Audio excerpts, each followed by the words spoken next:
টঞ্চিগুলোকে রাখবে তো সব ফরফর ভাঙা হবে বলো না দেখছে ওরা বাপ বেটা বলছে হাই দেখো বলেটা দে এইটা নে এই ওই তো ওই যা হাত ধরে দিব একটা ফুলে আছে হ্যাঁ সেই জন্য সাপটা কোথাও যেতে পারে এটা ছাড়া নাই তো সাপ মারতেই মানুষের ভয়, আর সেই ভয় কাটাতেই আমরা চলে আসি ফোন করা মাত্রই ফিল্ডে। সেরকম একটি ঘটনা ঘটলো চন্দ্রকোনা থানার শামখড়ি গ্রামে।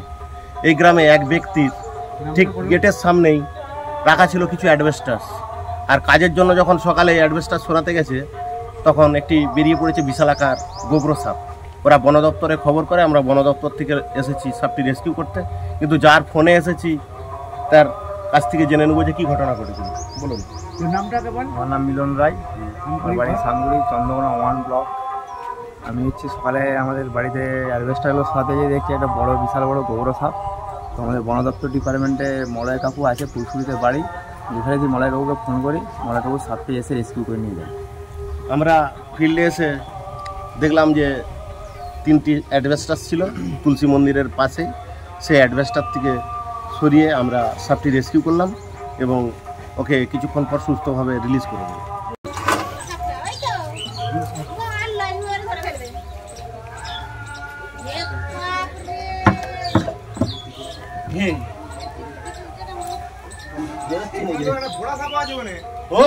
বড়া সাপও আছে এখানে একসাথে দুটো। তুই যা আছে সব ধরে নিয়ে যা ভাই। আচ্ছা ওই অ্যাডভেস্টার একটু হাত লাগাও সেদিক থেকে। হ্যাঁ ওই অ্যাডভেস্টারটাকে সরাও ধরে আছে তোমার ফাইল। আমি তো ধরে আছি সবটাকে। একটু চাগি দাও, একটু উপরটা একটু চাগি দাও, তাহলে উঠ বেরিয়ে ওই ধাতে উপর দিয়ে করে দাও, একটু উপর দিয়ে করে দাও। আরে উপর দিয়ে করে দাও না, হ্যাঁ উপর দিয়ে চাগি দাও। উফ দেখো বাপ রে, ওইটা ঢেমনা গৌর না কি রে? না ঢেমনা গৌর, এটা জাদু গৌর। সাপ কখনো ঢেমনা গোগ্র হয়?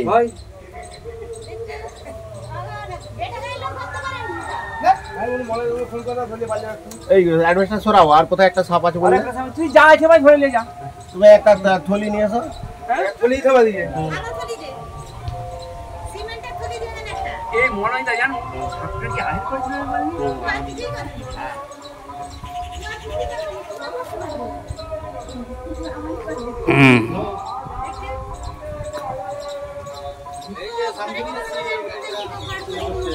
আমাদের ঘরেই এখানে সাপ একটা আমি অনেকদিন দিয়ে বুঝতে যেখানে সাপ একটা আছে।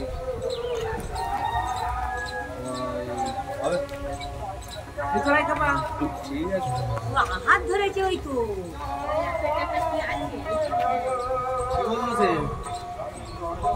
পেটে কি আছে? চলে নিয়ে আসছিস? না সিমেন্টে চলে না।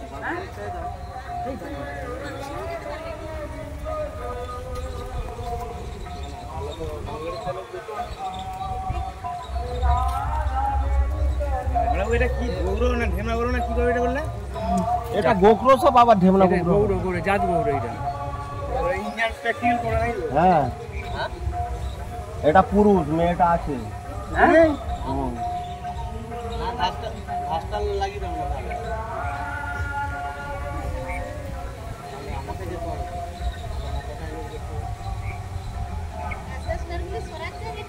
আবার করছে সাপটা একটু মোটা পেটটা মোটা।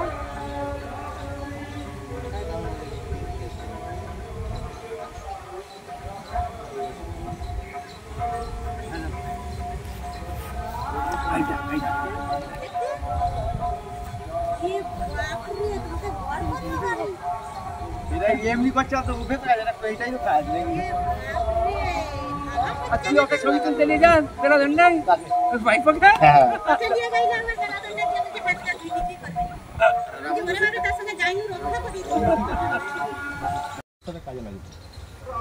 এটা হচ্ছে গোগ্রো। একে গোগ্রো কেন বলা হয় বলুন তো? দেখুন উল্টো দিকে গরুর খুরের মতো একটা জিনিস আঁকা আছে, যেটা ইউ আকৃতি। গো খুরে, তার মানে ওকে বলা হয় গোগ্রো। গো খুরে থেকে এসছে গোগ্রো। সাপে কাটলে কি করবেন? সাপে কেটেছে পাড়ায় কাউকে, কি করবেন?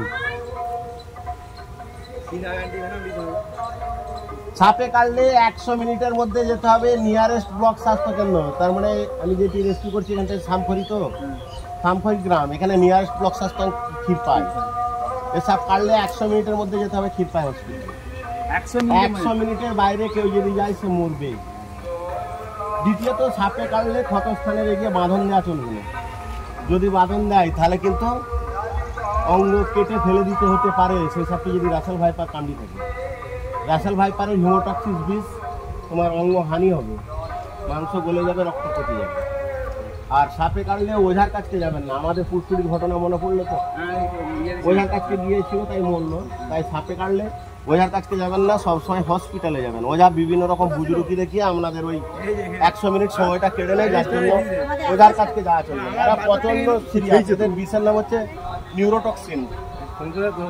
এসব কামড়ালে রক্ত জাম হয়ে যায়, বিভিন্ন শিরা উপশিরায় রক্ত বন্ধ হয়ে যায়, মানুষটি আস্তে আস্তে মৃত্যু করে। ওই তো কদম তোলার মারুতি করে লিয়ানা চলছে।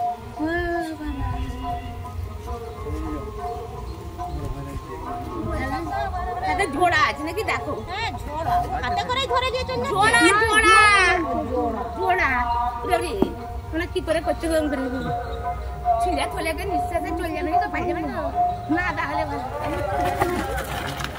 এইটাই করে ধরবো।